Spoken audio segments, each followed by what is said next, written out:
அபிராமி அந்தாதி. பாடலும் பொருளும்.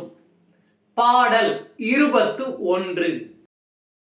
அம்பிகையை வழிபடாமல் இருந்த பாவம் தொலைய.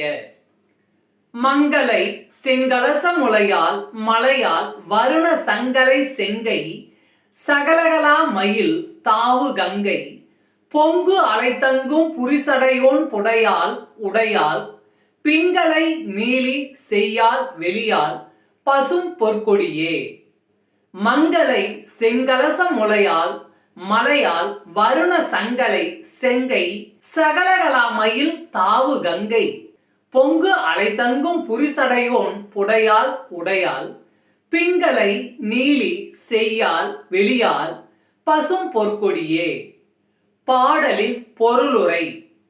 நித்திய மங்களையாகிய அபிராமி அன்னையே, சிவந்த கலசங்களை ஒத்த தனபாரங்களை உடைய மலைமகளே, சங்குகளால் ஆன வளையல்கள் அசைகின்ற திருக்கரங்களை உடைய கலைகள் அனைத்திற்கும் தலைவியாகிய மயில் போன்றவள், பொங்கி பாயும் கங்கையின் மேலெழும் அலைகள் அடங்கி தங்குவதற்குரிய சிவபிரானின் இடபாகத்தை ஆட்கொண்டவள், பொன்னிறத்திலான பிங்களை, நீல நிறத்திலான காளி, செந்நிறத்திலான லலிதாம்பிகை, வெண்ணிறத்திலான வித்யாதேவி, பச்சை நிறத்திலான உமை அன்னை யாவும் நீயே.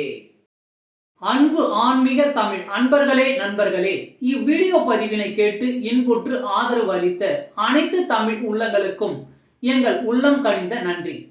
மேலும் இப்பதிவு உங்களுக்கு பிடித்திருந்தால் லைக் மற்றும் ஷேர் செய்தும், இதுவரை இந்த சேனலுக்கு நீங்கள் சப்ஸ்கிரைப் செய்யவில்லை என்றால் சப்ஸ்கிரைப் செய்து பெல் பட்டனையும் அழுத்தி ஆதரவு அளிக்கவும் அன்புடன் கேட்டுக்கொள்கிறோம். மிக்க நன்றி. அடுத்த பதிவில் உங்களை விரைவில் சந்திக்கும் வரை உங்களிடமிருந்து விடை பெறுவது தமிழ் யூடியூப் சேனல்.